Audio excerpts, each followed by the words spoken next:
there's this whole thing about why have you cooked the asparagus in butter? Are you here to kill me? Are you here to kill me? Have you got a gun?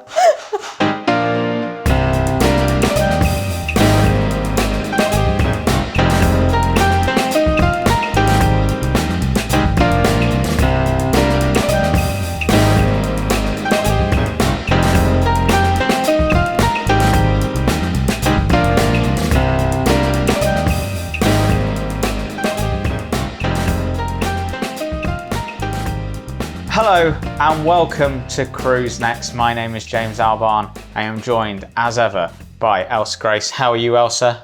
Great. She's great. This is the podcast in which we watch a film, we discuss that film, then we dive into the credits of that film, pick out a crew member, and from that crew member's filmography, we land on our next film. Last time out, we were watching and discussing the murder mystery caper, See How They Run. And we liked that one, didn't we? We did like that one. We did like that one. Yeah. And from See How They Run, see not See How We Run. See How You Run. We landed on the transportation co-captain, Sophie Henman, which brought us to this week's film, which is Phantom Thread.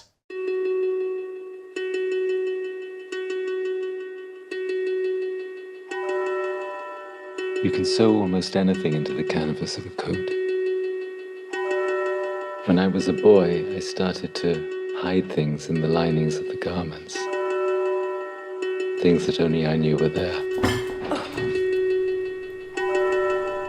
Secrets. Good morning. Will you have dinner with me? Yes. I feel as if I've been looking for you for a very long time. You look beautiful. Very beautiful. I have things I want to do. Things I simply cannot do without you. Reynolds has made my dreams come true, and I have given him what he desires most in return. Every piece of me.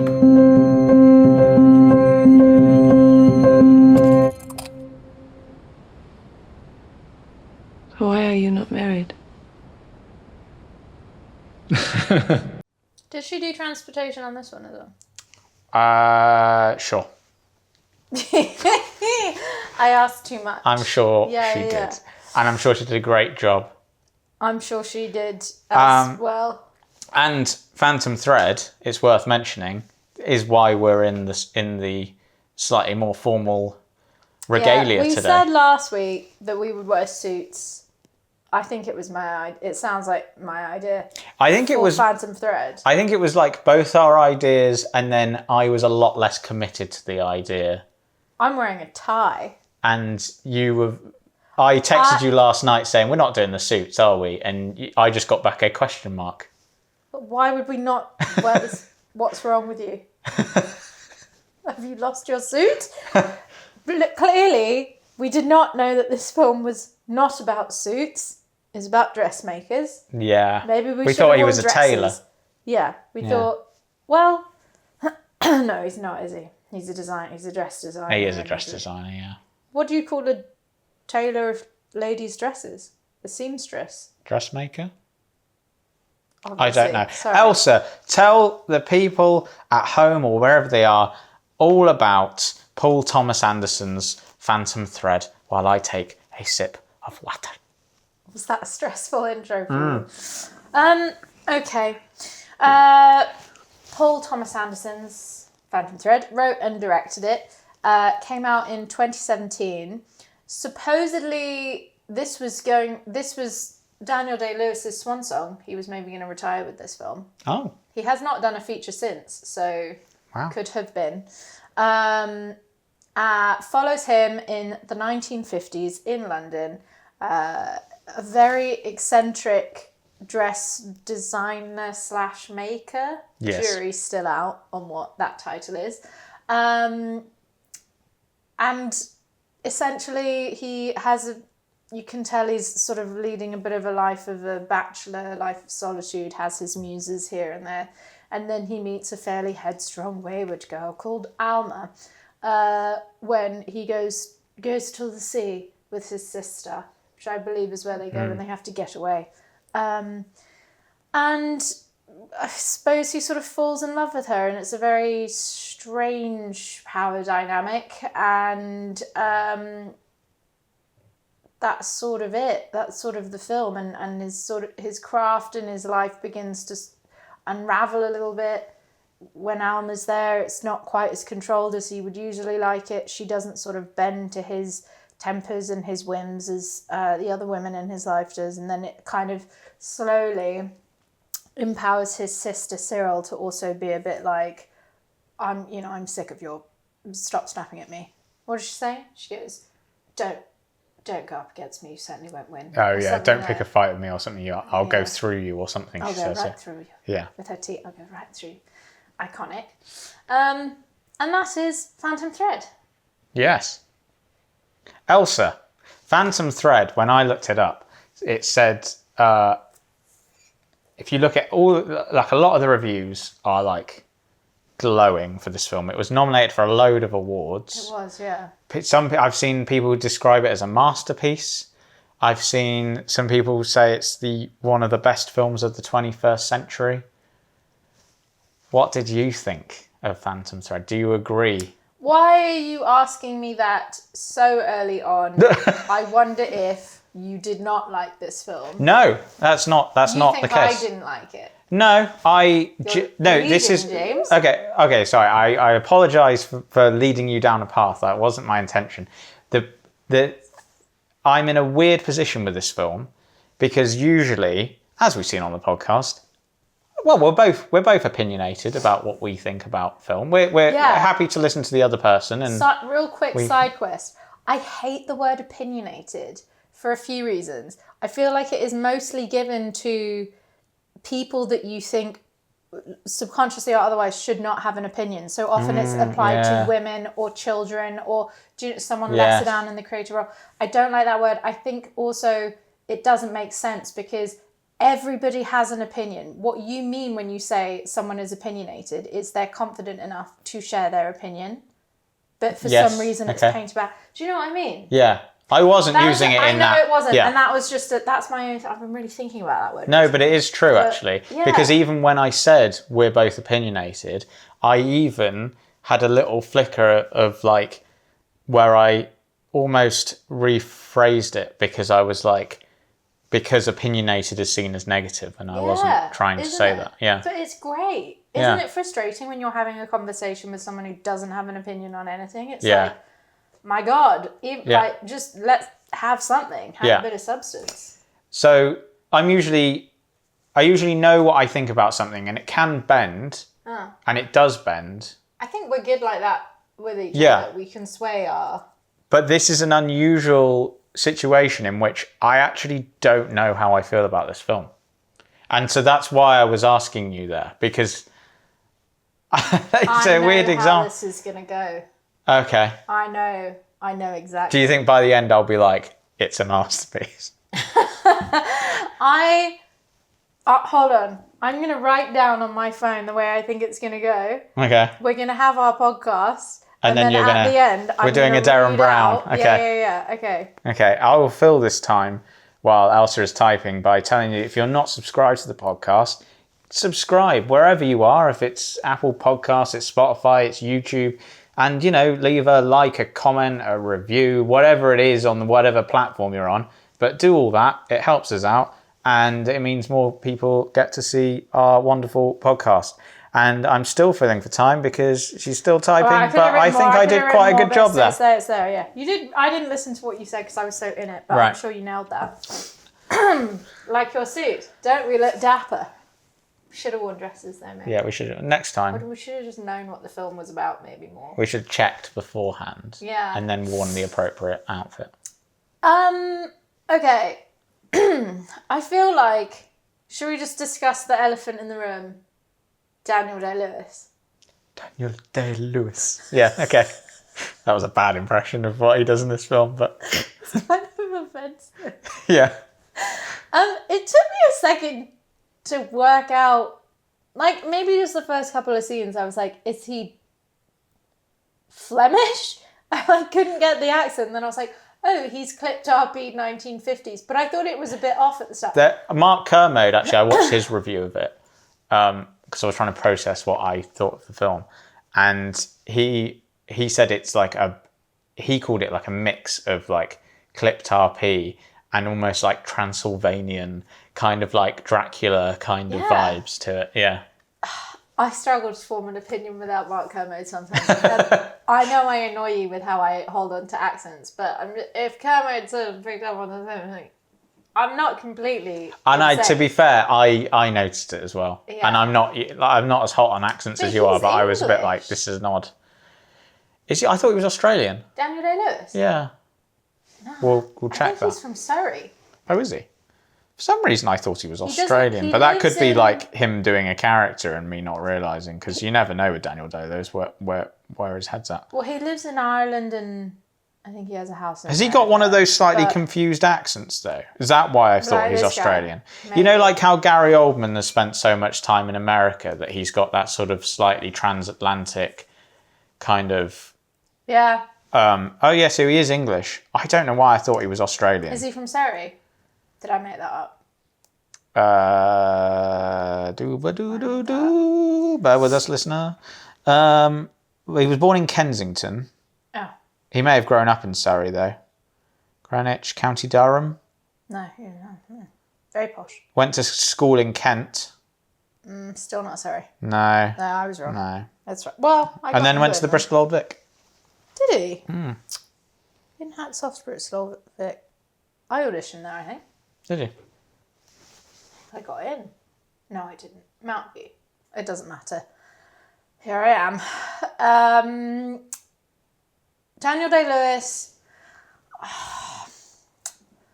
Right. How do you feel about the method thing? I don't know if this is going to be really controversial or not. I don't know if we should even discuss it, because I don't think that we should... Nah, fuck it. Who cares? I think it's nonsense, personally. Rein it in. No, okay. I You think it's nonsense. Well, nonsense is probably a strong word, but I think I think acting, like, you're not. Why do you need to stay in character for the whole time you're shooting a film, which could be months and months on end? To me, you're not kind of like fundamentally doing the job of acting then. Like, some of the greatest actors in the world have been method actors, sure, but also some of the greatest actors in the world just turn up on the day and do the lines and then go home. Like, that's, you know, so the ability to like get into a character and go, and I know everyone has their process, and I'm not saying that you can't be like, I need an hour or two just to get into the, you know, emotion of the thing. But I think to live in character and have everyone refer to you as the character the whole time you're on set, I think is a pretension that is unnecessary. And I think it also, and I'm not saying in Daniel Day-Lewis's case because I don't know, but I think in certain actors' cases that I'm sure we can all think of, I think it excuses a level of bad behaviour sometimes that that people accept because, oh, it's part of their process. And so they're allowed to go around and be dicks to people because that's their character, because it's part of their process. And I think that, I just don't think that's on. I disagree. No, I think I agree. I mean, I also think that acting, I mean, look, we're not actors, but we work with actors, and I'm around it every day of my work life. And I do think, like, I understand method to an extent. I also think I take umbrage with the word method. It implies that there is one method and that is the way that it is. Yeah, and also like, it's so people apply it sort of blankly across lots of different things, Yeah. and it's not really, yeah. So just to clarify, when we're saying method acting, we mean staying as the character for the duration of filming, even when you go home. That's method acting. So I think that there is I think I'm sure it's effective.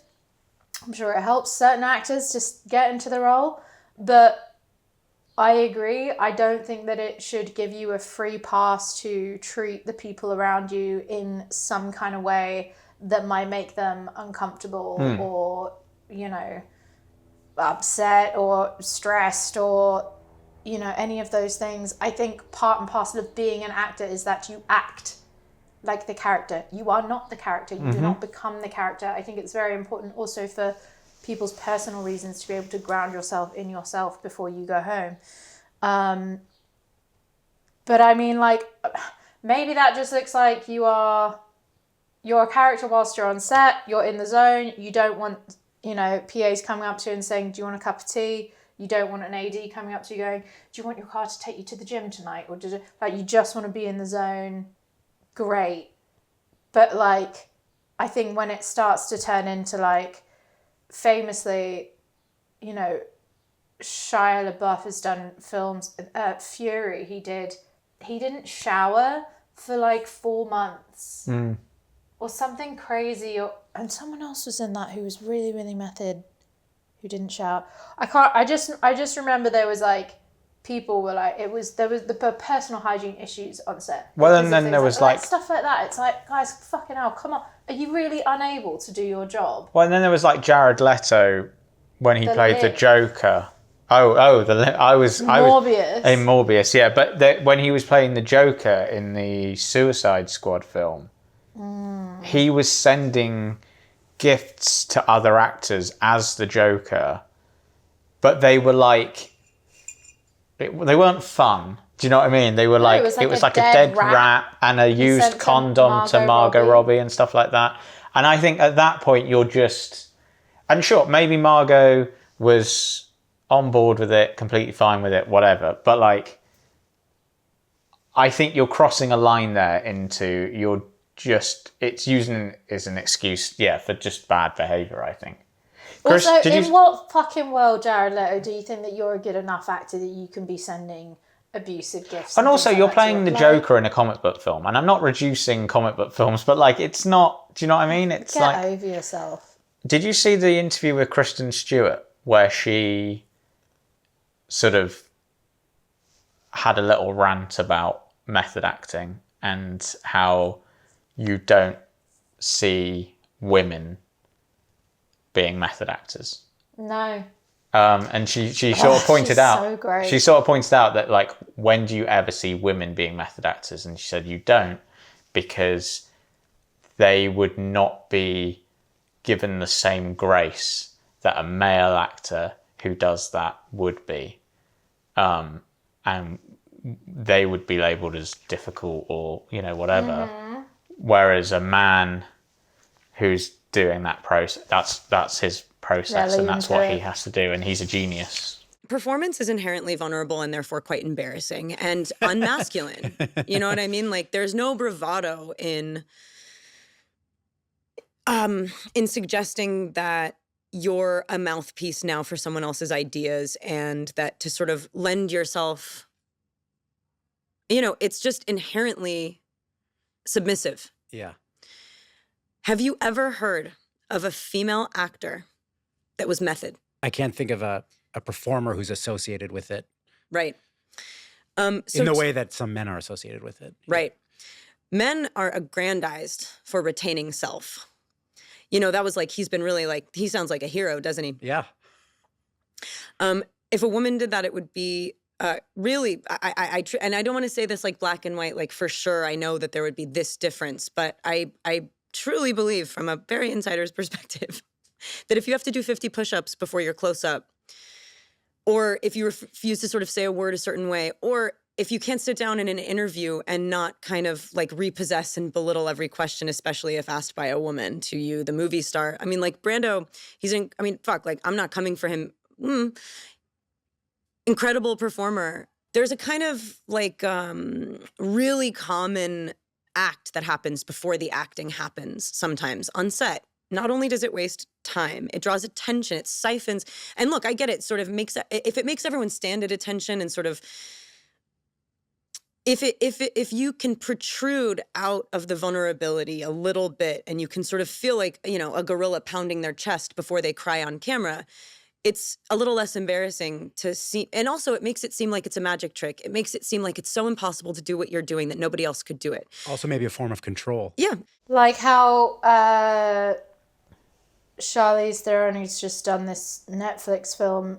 There's, you know, whisperings that she's like kind of a bitch on set, or she's like, you know, hard and da-da-da and all of this, and she's had to, in daytime TV interviews, publicly like apologize and be like, don't mean to be, I'm South African, I'm very blunt, I come on set with a production headset as well as an actor's one, and I'm in the zone and I want to go and I don't want to do fluff, and I, you know, and I don't, it's, you know, and it's kind of similar when I work with like German people. There's like a real no nonsense thing that then when you mix them with American people, it just clashes, and it's a bit, but the fact that she is having to be like, sorry if I was, you know, a bit snappy sometimes, or if I wasn't playing around and joking or laughing or she was in the film, she's being chased through the jungle by a serial killer, like so intense, but the fact that she has to apologize for that, and then you get stuff like Jared Leto sending a dead rat and condoms, and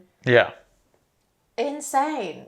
But then, yeah, you're right. That is it really then Margot Robbie's decision to go, that's not cool, I'm not comfortable with that? Or did it, like, there was a scene, this is slightly different. There's a scene in Django Unchained, the really, really intense scene in like the billiards room or the dining room or something, where Leonardo DiCaprio slams, do you know this, slams it down. He really cut his hand and it really started bleeding. And was it Kerry Washington? He spread the blood all over her face. And she, like, her face, like, it's real because it's, you know, she's horrified this is happening. I'm sure she was still in the character, but, like, maybe she was like, great, oh my God, that was great. I was so in it. That was blah, blah, blah, blah. Maybe, sure. But, like, I guess this is also coming from my perspective as an AD, and therefore I am responsible for. I mean, it's a massive health and safety issue for a start. Fucking hell! Like, are you joking? Someone else's blood, you're gonna rub it on someone's face? Yeah. I don't give a fuck if you're Leonardo DiCaprio or Daniel Day-Lewis. The second I see you rub your blood on another actor's face, you're off. You're off the set. Like, that is so unbelievably unsafe. I will point So out, though, in that disrespectful. instance, that Quentin Tarantino was the director of that film, so Well, I'm yeah, not it doesn't sure matter he's going to at all. have the same, oh my God, you know. I'd never AD. Do you know what I mean, though? It's just like unbelievable. I did a shoot once where, some of my essays, they cut themselves on something that was on the ground. And Supporting artists, for those who... we've been through that. I didn't realise, but I had also cut myself. And then I saw that they had cut themselves, and I was like, oh my gosh, is that your blood? Is that someone else's blood? And I sort of like held their hands like that, called the medic over, and then about 30 seconds later realised I was also bleeding. It became a huge thing, like, because... As it should. What if someone had, you know, a positive HIV status? What if someone had, like, you just never know. You have to be so careful. And that was like tiny little cuts on our hands, and everybody was, you know, had to go and see a medic, and it was like a whole thing. It's crazy the stuff that people can get away with on set. This just turned into such a rant. We were talking about method acting. Do you think there's also, though, I feel like there's a... Because we were both slightly... Well, I think I was less reluctant than you were, but we're slightly reluctant to have the conversation about it, because I feel like... About method acting? Yeah, because I feel like it's almost... Taboo to sort of, in the industry we're in, to sort of go against this idea that that actors should have their process, and actors, you know, should do whatever they want for the good of the art. Do you know what I mean? Yeah.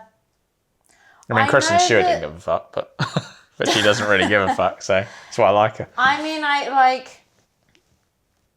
I have been on set with actors where crew have started talking about the film. I've started talking about the film, or like, oh, what, yeah, do you think that this, and they've gone, can't, not around me, can't talk about it, because like they can't deal with it, and I'm like, yeah, totally get that, sorry, understood. But then I've also been around actors who have behaved in a way, I'm not going to say who, but they've been a bit method, and they've been like pretty cold and pretty rude to other cast or crew, and you just have to sort of roll your eyes over it. I know that on this one, DDL, Daniel Day-Lewis, refused to meet Vicky, is it Krieps? I don't know, Krieps? to be fair. Vicky, who plays Alma, refused to meet her before the shoot, and she only met him on the shoot day, and he insisted on her calling him Reynolds. He stayed in character. She had to call him Reynolds the whole way through the shoot, and you can sometimes, like in the press junkets afterwards, she's still calling him Reynolds, like clearly, because that's really? that's how she knows him, and But then Cyril, his sister, who was played by Lesley Manville, he wanted to have a really strong relationship with her because they were brother and sister, and so they spent like 6 months hanging out or something pre-shoot, getting to know each other. And I assume for those 6 months he was not Reynolds. Yeah, and I don't mind some things about that. Like I sometimes I quite like when you hear that like they didn't meet until this day on set when they actually first meet, and there's something like kind of fun about that, like in Captain Phillips, the Paul Greengrass film, he didn't want like Barkhad Abdi, like any of the pirate guys, to meet with like Tom Hanks and any of the guys that get kidnapped by the pirates, because it was like on that, we want that moment on that day, because he shoots very sort of documentary style as well. It's like when they burst in, that's going to be the first time you see them, and that's so it gives a bit of like, whether it does or not, but like, it gives a bit of kinetic energy in the room, and I don't mind stuff like that so much, but yeah, totally. Or sometimes where you have a scene where someone's got like really intense SFX, or there's some big kind of costume reveal or design, or there's things like that where you really want to capture people's like the first great, fine. Yeah, but apparently they lived in that house as well. They all stayed in that house in Phantom Thread. They all stayed in the house where they're making the dresses for the period of the shoot, when they were shooting at that location. And Daniel Day-Lewis apparently said that it was awful and he felt trapped in the house, and because like the crew and probably not the whole crew, but not the whole crew, but like were staying in the house, and he was like, I felt very like claustrophobic and restricted by being there. That's what low budget short films are like. Go out to my world. Maybe go for a walk, Daniel. Yeah, I mean I've definitely, I don't know if you've done those, but I definitely have done like a few. Have I? No. Have I? What, you've all stayed together?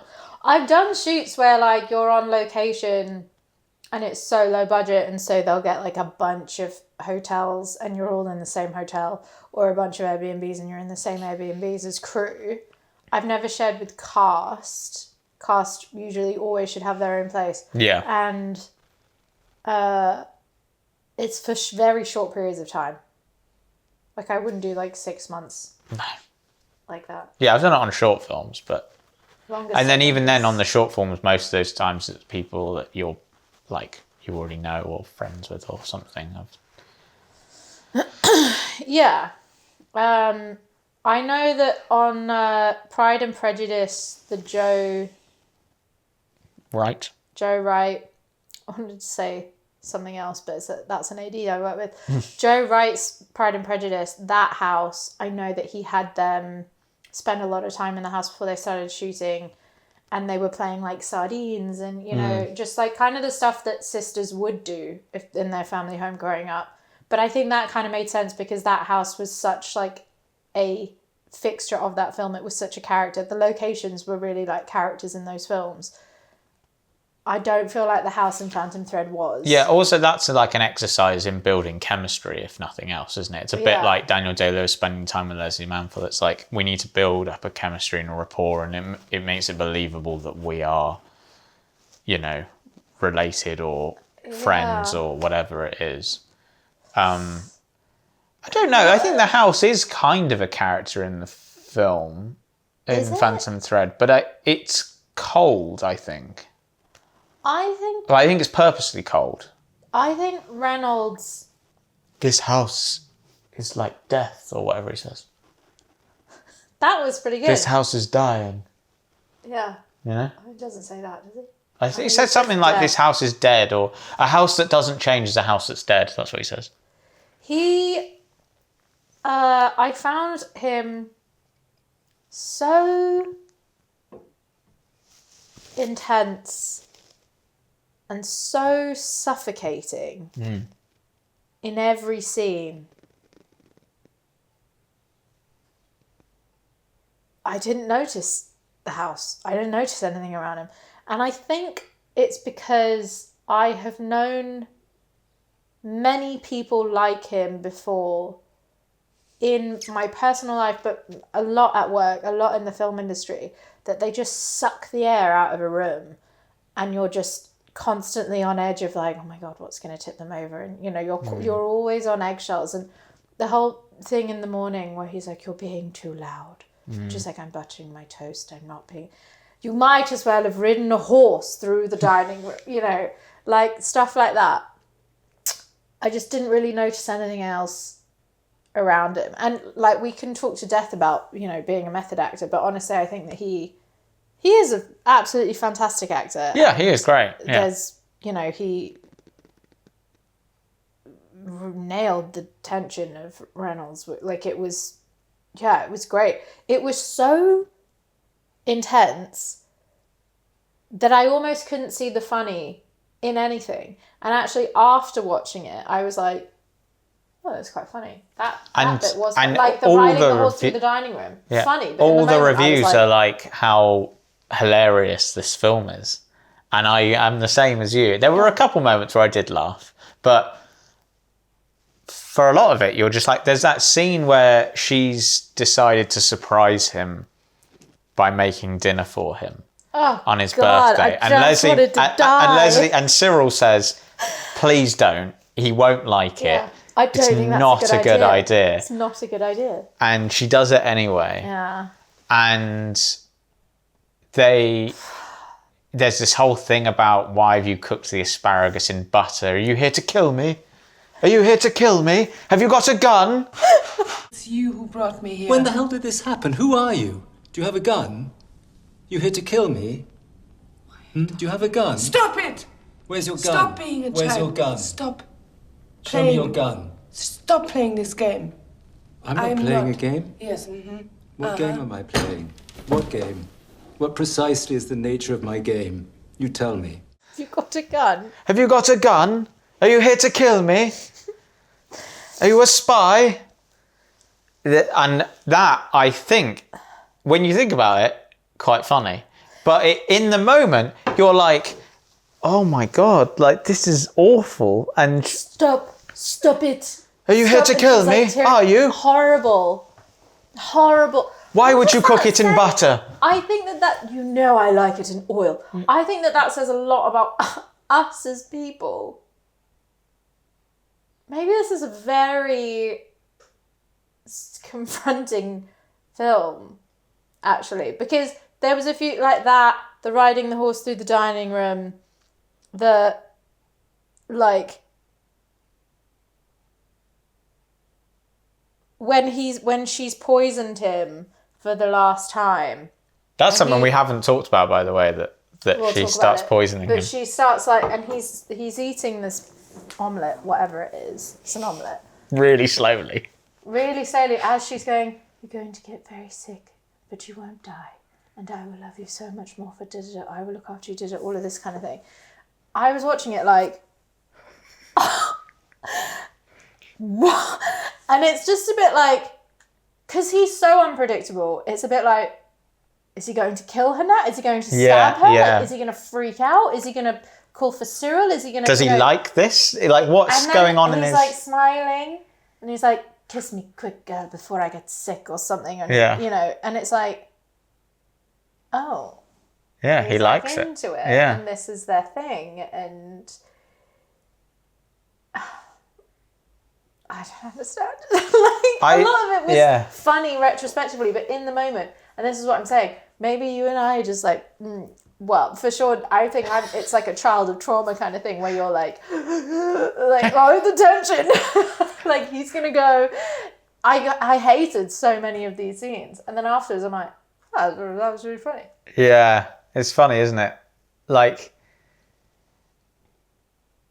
he's impenetrable, I think, is the thing. And that's what I thought when I was watching it. I was like, I can't find a way into this man. I don't. And that is kind of what the film is about, isn't it? It's about her trying to find a way of like, I need him to love me in the way that I love him. Well, this is at least what I took from it. I could be completely wrong, but it's like, I need him to love me. And how do I...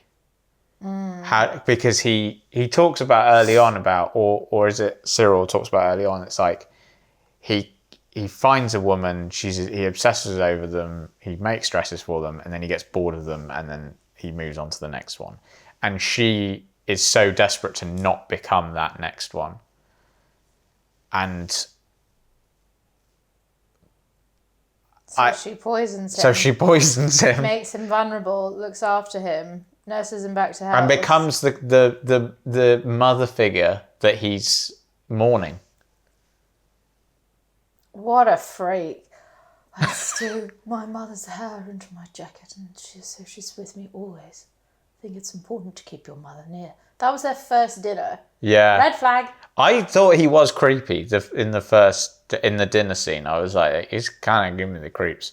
I think it would have pissed me off in the cafe. I'm just trying to do my job. And he's like, I'll take a boiled egg, brandy, not blah, blah, blah, on toast with bacon, with pancakes, with tea, and I'll have scones. lapsang oolong tea, and I'll do all of this. And then he goes... And then he takes the fucking note. Will you remember it? And she goes, yes. And he goes, I'll keep this. I'd be like, fuck off, mate, go on. What, do you want sausages as well? I've got 4 Jesus Christ. tables in here. Are you going to eat all of that? Or am I going to need to box it up for the you? hungry boy. My name's Alma. They're both red flags, aren't they? They are both red flags, yeah. A Welsh rabbit with a poached egg on top, please. Not too runny. And bacon, scones, butter, cream, jam. Not strawberry. No. Raspberry. What else? There is quite a lot of comedy in it. There is a lot of comedy. You know, like even when he's sick and she's looking after him and then Cyril goes like, come on, we should leave the room. And then she just like closes the door on her as she's leaving. Or like when they finally get married after he's been sick. And then she's just like, because she changes, she's like loud at breakfast. Then he has his rant. And then so she's quiet at breakfast. She's like really carefully like eating her toast and really carefully buttering it. And then as soon as they get married and they're on their honeymoon, she's back to just being really loud. And it cuts to him just being like, I can't deal with this. There is a lot of comedy in it, actually, when you think about it. But like, yeah, like you say, there were some bits where I did laugh out loud, but like most of the time I was like, oh my God, like this guy. But is that not... I think it's the point. Yeah, but I also think it's very Paul Thomas Anderson style in a way. Like when you think about... I'm going to sneeze. so sorry. When you think about, I felt it coming. When you think about like One Battle After Another, that was a very serious kind of fucked up film if you take it as a serious thing. Tense and, traumatic and sad and, very serious. But then actually, really funny. Like, there's so much in it that's like, that is just really funny. So I think lots of like moments of like absolute desperation and anguish that if you take just a tiny step back, you're like, huh.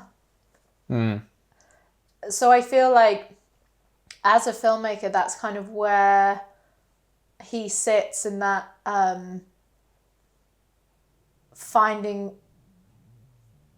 I guess, like the funny or the relief in these like moments that actually could be quite dark and quite serious. And he does do that really well. But I think that you have to go into his films knowing that that's what it is, because otherwise you're going to have a horrible time. Because it's going to be like a really serious, really miserable ride. But if you take everything as being like a little bit heightened silliness, it's quite funny. And I feel like this film very much is, like, I think probably, obviously, One Battle After Another has been huge and done huge things and is very popular and won lots of awards. I think, I know someone who I think went to see it in the cinema 5 times. Wow. 4 or 5 times. I have to confess, I still haven't seen it. Oh, really? Yeah. It's really good. But yeah. I just haven't got around to seeing it 5 times. I think I've seen it once. I would maybe see it again. But anyway, that has obviously been deeply successful. But I think if I was going to be like, watch a film that would sum up him as a filmmaker, it would probably be this one. Because he wrote it, he directed it. I think he had a hand in producing it. He didn't have a cinematographer. Did you know that? He didn't have a DOP. Yeah. He kind of worked with the camera crew to he worked with the camera ops, and I think, I don't know, he insists that he wasn't the cinematographer on it as well, which is interesting. Yeah. Because some people go, well, and he shot it as well, and he's like, I didn't. We sort of worked collaboratively to sort of work it out, which is interesting. And he worked with the gaffer, and like, there's some very lovely camera work in it as well. Is it shot on film? It looks like it's shot on. I think it is, yeah. It was beautiful. I feel like they also made a lot of use of natural light and there's some lovely, like, there's some really nice, like, tracking stuff where you're, like, tracking around the tables where they're making dresses, and some really, like, nice framing in that, and the way the camera sort of moves around the spiral staircase that's in the house, and it's like, it's really. And then there's that shot of him when they're on their honeymoon and they've just had breakfast, and she goes off to do some activity, and he stays reading his book or whatever, or drawing his dresses. And there's a shot behind him with the mountains in the background, and it's so like classic cinema, kind of like you could have taken it from a film from like the 50s or 60s. It's like, which is what makes me pretty sure it's shot on film, because it just has that sort of like, I don't even really know what I'm saying, but it's just like an amazingly like composed shot. Like almost a painted scene. Yeah, exactly. Yeah, it was beautiful. It was beautiful. So I mean, hats off to the camera ops and gaffer. What an incredible just crew. Like, imagine being a camera op or, a focus pillar, a loader, and working with Paul Thomas Anderson and saying like, I don't know, basically like devising a shot list with him and giving your input. Like, what an incredible way, if you're wanting to step up to DP, what an incredible kind of opportunity to be like, worked on this film. And I think They is can be it like, who's your cinematographer? did he And didn't you're have a like, cinematographer on it because his like usual one, his usual guy that he worked with wasn't available, I think, and he didn't want to work with anyone else. I think that's what. Okay, that's crazy. I don't love that. I think that's why. I thought it was like a conscious decision of, no, I don't want one. I think I'm going to go without one on this, which I think is really interesting, but also like... I think he'd worked... Sure. I might be wrong, but I think he'd worked with the same cinematographer for all his other films, and it was like he wasn't available. And so he was like, I don't really want to do it with anyone else, so I'm going to work with the camera team. And do you know what I mean? Okay. Have I just spoiled it for you? A little bit. That just sounds like ego now. I thought it was like Why is that ego? That's just... Because I thought it was like an informed creative decision. Well, it still is. And paving a new way of working. No, because I think he has a DP on Battle after another. Yeah, he did. But if the reason was, well, I'm only going to work with this one guy. If he's not free, I'm not fucking taking anyone. I think that's stupid. There are so many incredible cinematographers out there and DOPs out there. Fucking branch out a little bit. Okay. Well, I'm sorry, but like, it's true. Why would you limit yourself by... Yeah, but at the same time, you were saying what an incredible way of working it was and an incredible opportunity for those people. And like, so at the same time, he's not limiting himself. He's like expanding, if anything. But that's because I thought the intention was to be expansive rather than the intention is being very hard-headed and... Well, we don't know his intent. Well, we'll have to... You just said that was... No, but I think that's what I read, that's why. Or it might even be Mark Kermode said, but we don't know his true intentions. I do think that it was like very interesting. I'm not sure how those dynamics maybe would have played out on set. I think probably their shoot time would have been slightly less because there would have been a lot of logistical conversations happening throughout the day, depending on people's skill levels and experience levels. Like, I don't know. But so I do think that's interesting, but I'm just saying it irritates me because this has happened to me before when people have a bit of a strop, HODs have a strop because their usual person isn't available. I think that there is a lot to say in being loyal to your team.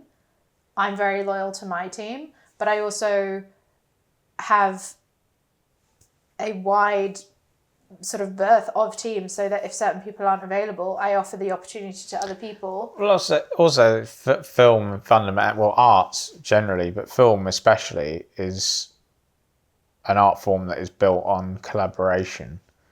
And like we say, everyone has their people, but everyone brings something different. And I think by changing it up, whether out of necessity or, intentionally, it means that you're bringing in different ideas and different ways of seeing things to a project, which opens you up. I also think that in creative roles, like the dynamic between a cinematographer and a director, sometimes there are certain projects that you would be like, I can't work with anyone else.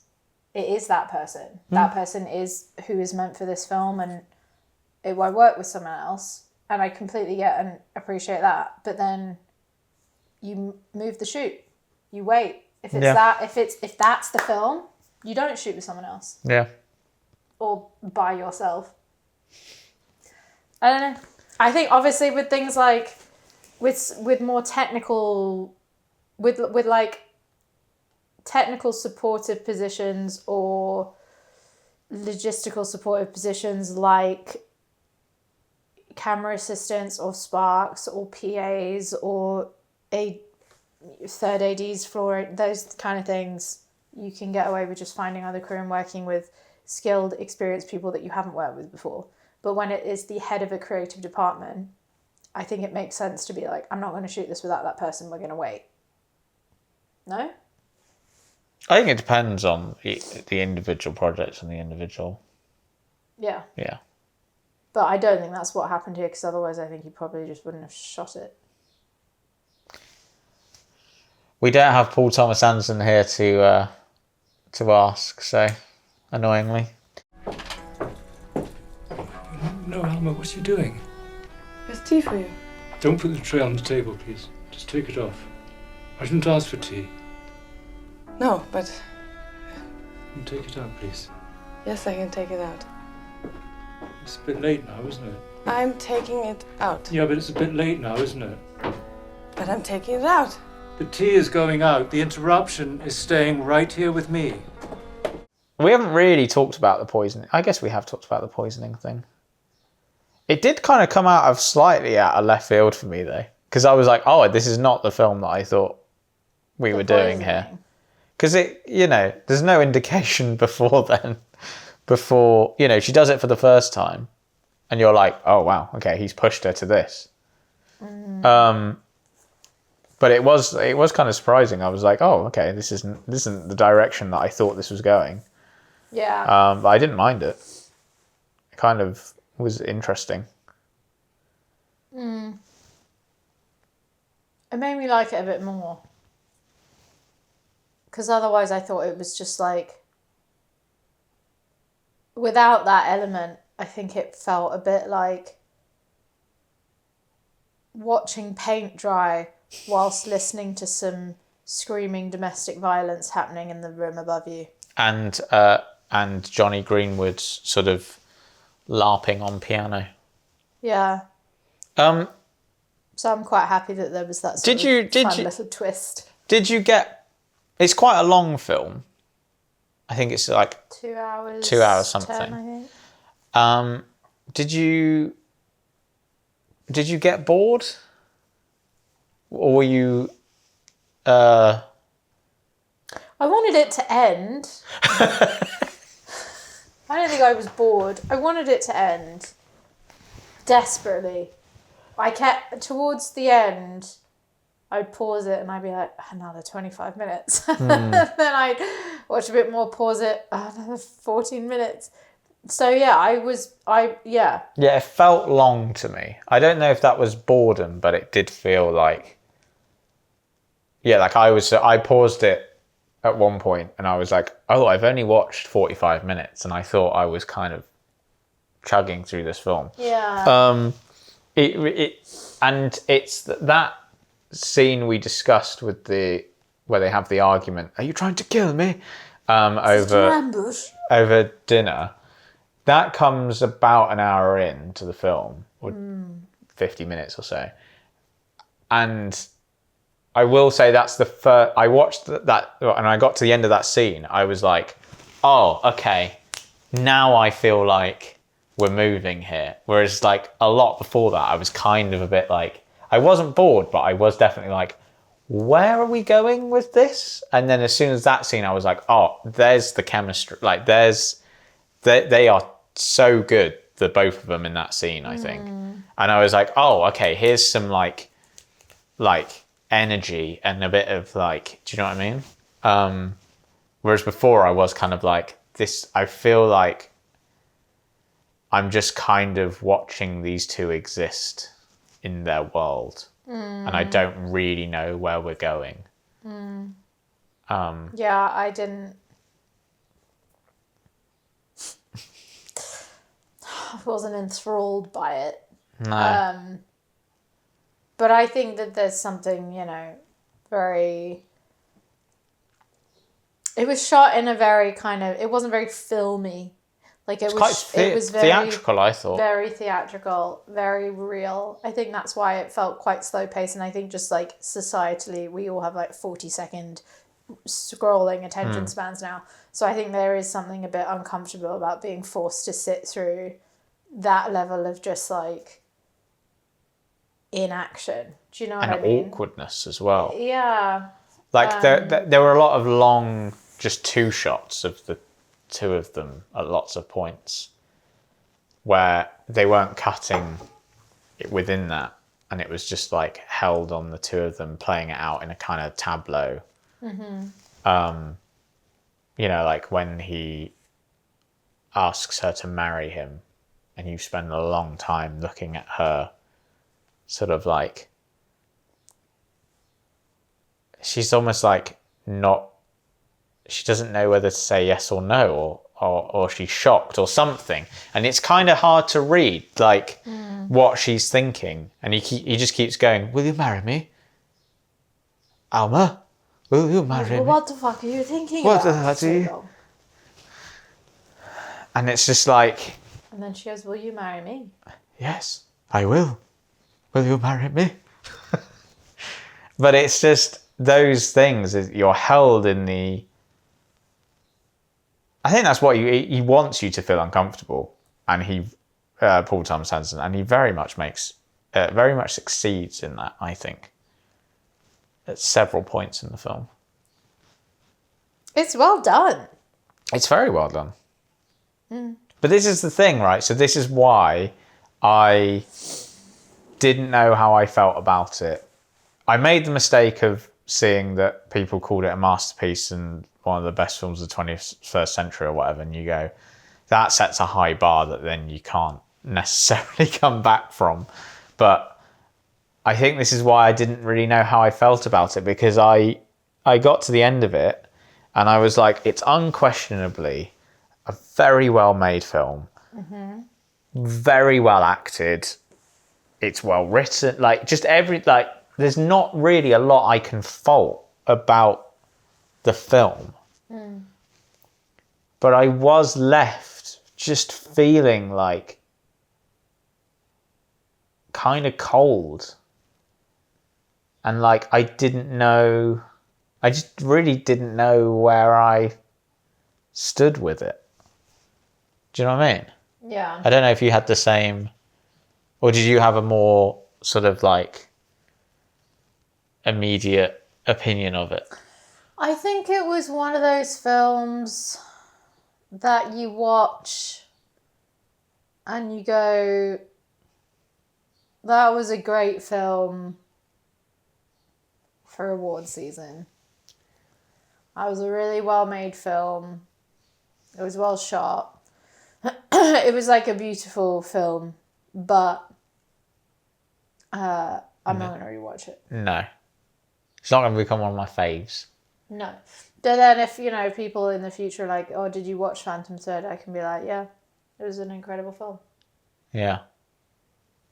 But I'll say it like that. I won't be like, oof.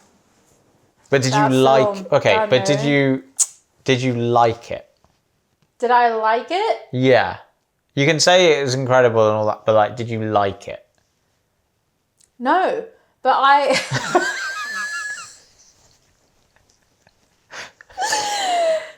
But as I said, I think that for me, do you know what I think it is? I'm trying to work it out without giving too much of my personal life away here. I think that for me, Paul Thomas Anderson's films, when I watch films, I have so much empathy for the characters. Yeah, we've talked about this before, I think, on the podcast. I am the protagonist or whoever. I'm in the scene with them. I'm like, oh God, isn't that terrible? Of like, oh yeah, oh my God, isn't this amazing? Or, I really feel it. And I think I am too empathetic to appreciate his humour in the moment of watching the film. It's only afterwards that I can be like, yeah, that was really funny. That was ridiculous. That was this, that was that. In the moment, I'll be like Leonardo DiCaprio desperately trying to remember the passcode so that he can get the location of his daughter in this really intense scene, and and he's like, fucking, I don't remember the password. Like, I'm there in the cinema going, oh my God, just fucking give him just give him the fucking password. Fuck, oh my God. And everyone around me is like cracking up laughing. I just think maybe for me, I'm not his ideal audience member. I think that I am his second time ideal audience member. The first time, I think I'm just like, wow, this film is really stressful and painful. The second time, I'm like, oh my God, this is great. Yeah, and that's fair. So I would watch this again, and now with a better appreciation of what he's like. Yeah, because we had a similar conversation way back in the podcast when we watched the Furiosa Mad Max film. And I said in that podcast that I didn't care about anything and nothing, like, and you sort of said, I was like, how could you not? How could you not? What about this and what about this? And I said, what you're doing is you're listing bad things that have happened to characters, which if they were happening in real life, I would feel bad about, but because I understand that it's like I'm watching it through the lens of watching a film, the film still has to do something to make me care. Like, you can't just show me a bad thing happening and immediately I'm like, oh, I really care about that. In the context of a film. I thought about that 2 days ago. Can't remember why, but I thought about the moment where... And you thought, what a cold bastard. No, not that conversation. Like, I thought about a scene in Furiosa. I've forgotten his bloody name. It's like Pretorius Jack or something. Whatever it is. Jack? Yeah, whatever it is. When Nonsense. she's forced to, like, they tie a rope around his legs and he gets dragged around by a Land Rover or something. She's forced to, like, that's how he dies, her lover. And I remember thinking, and I was like, oh, fuck, wasn't that awful? I was literally walking home and I just remember going, oh, that was so dark. I don't know how you can't be bothered by these things. You're a filmmaker. Don't you want people to... Aren't you trying to emote with film? Like, don't you want people to... But you have to give an audience a reason to emote. I think just showing a bad thing happening, it's like, well, the audience I mean, obviously people are suspending their disbelief, but the audience knows this isn't real, right? It's different in the context of like a documentary if you see it, because you know it's really happened. Suspending your disbelief, but I understand if you're saying that you need to have over a time period of the film had audience form a connection with certain characters in order for them to feel something. I get that, and I know that, you know, not everyone is like me, but like I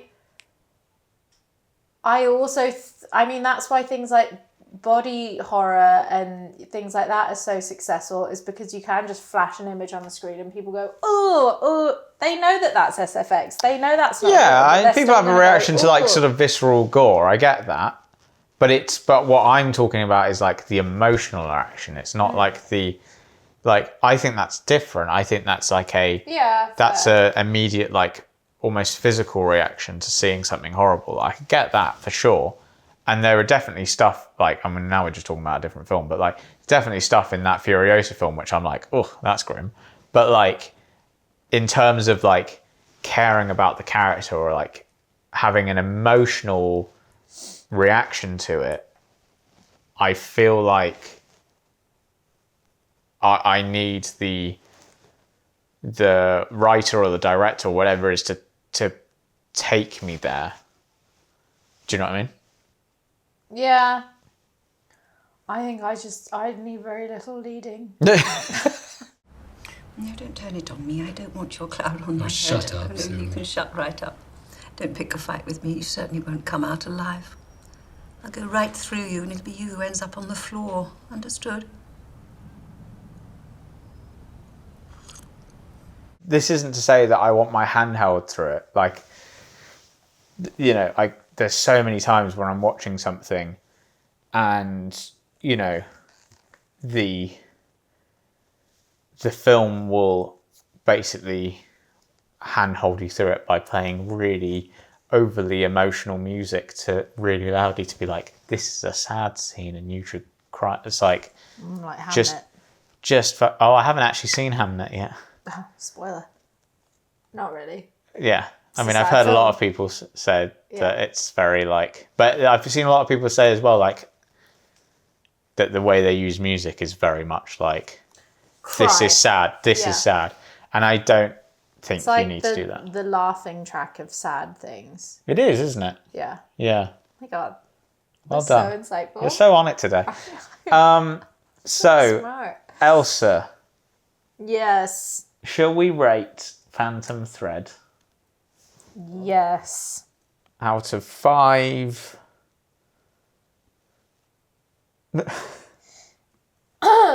Sorry?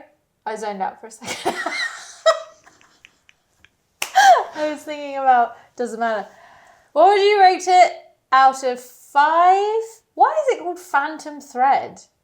Mark Kermode said this. Apparently, Phantom Thread is... Is it a stitch? It's a phenomenon. No, it's where apparently people who would sew all the time as their jobs would then find themselves doing that when they weren't even sewing, like doing the movement when they weren't even sewing. Or whatever it is. Yeah, That's more knitting. what is That's that? knitting, Yeah. if anything, yeah. But do you know what I mean? So they would find themselves, apparently. Really? And it was called Phantom Thread.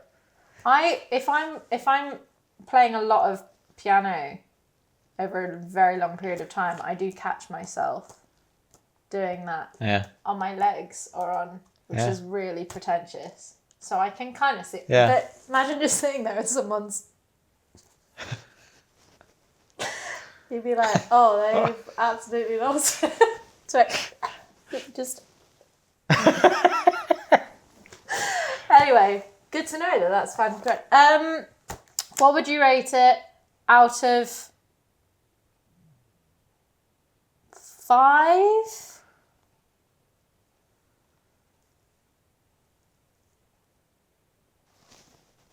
Have you got a gun? Breakfast ambushes. Yeah, breakfast. Yeah.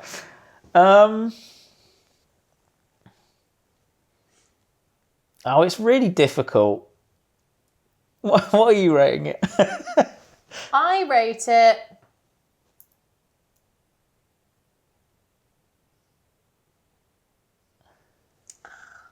Are we uncultured? It feels like we're uncultured. Feels like we're uncultured. I was bored by this film. Rate it. But rate it is one of those things, like, as someone who works in film, I'm like, damn, that was beautiful.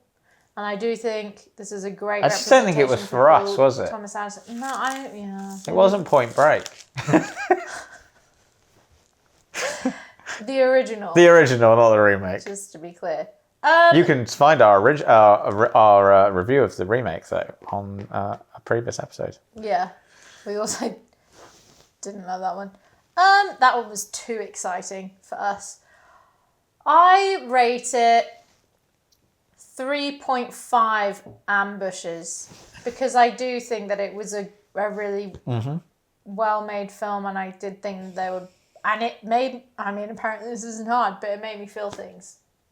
Yeah. I'm going to give it a 4. I think. Hi. I know, but this is the thing, isn't it?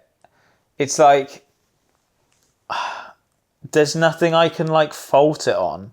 Like, really, should I be giving it a 5? But, like, because I can't think of anything that I thought was bad about it. But I was also a bit like you. Was I a bit bored? Probably. And I left feeling going. I switched it off after it finished. And I was like, well, that was that. Like, Do you want to see my Darren Brown note now? Yes. I can't fully remember what I wrote, but we can see how accurate.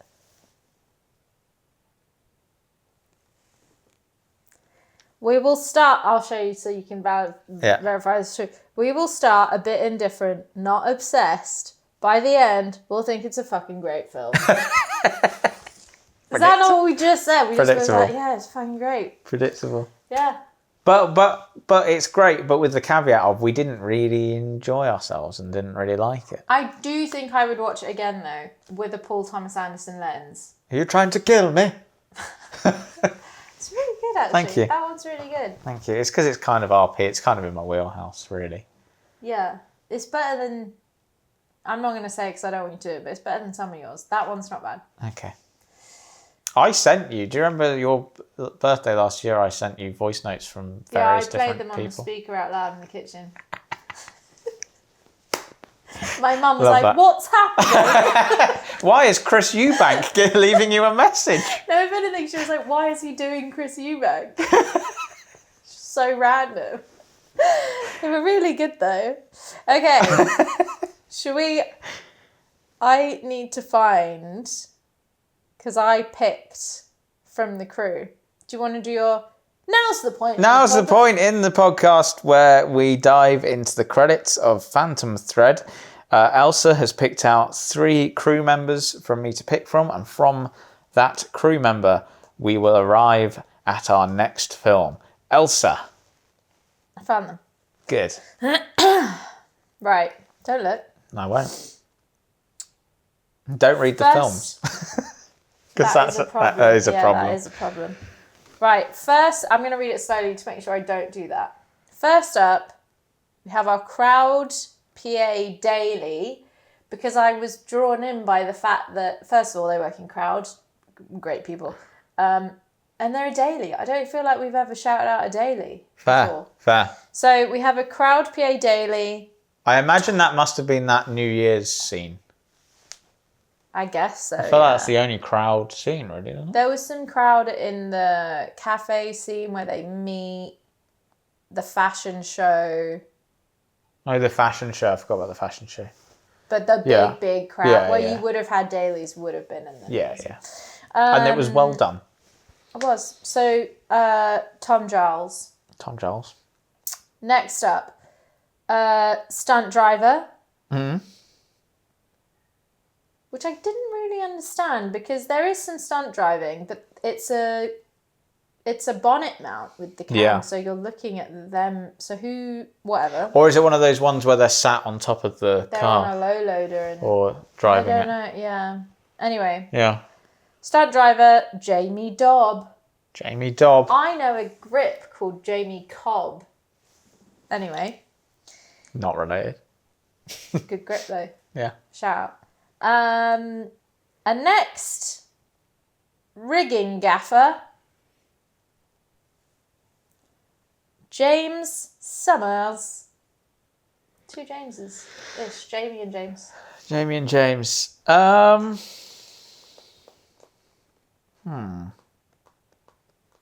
feel like we maybe had a gaffer before in some form. I don't know. We've probably had people from lighting, but I don't know. Yeah, we should keep a list. Let's go with the stunt driver, Jamie Dobb. It's Jamie Dobb, not Jamie Cobb. So next week, we will be watching the Amazon Prime Deep Cover. I've never heard of it. Never heard of it. Okay. There's a film from the 90s called Deep Cover. I think it's got Jeff Goldblum in it, but it's not that one. No, it's not. It came out in 2025. Okay. Well, presumably there'll be some stunt driving in it. I mean, Deep Cover, yeah. I know that there's spies. Okay. Well. So I think there you go. There will be. Well, thank you all very much for watching or listening. Please share it with your friends, subscribe, all that good stuff, and join us next time when we will be talking about Deep Cover in admittedly probably more casual clothing. Thank you very much and goodbye.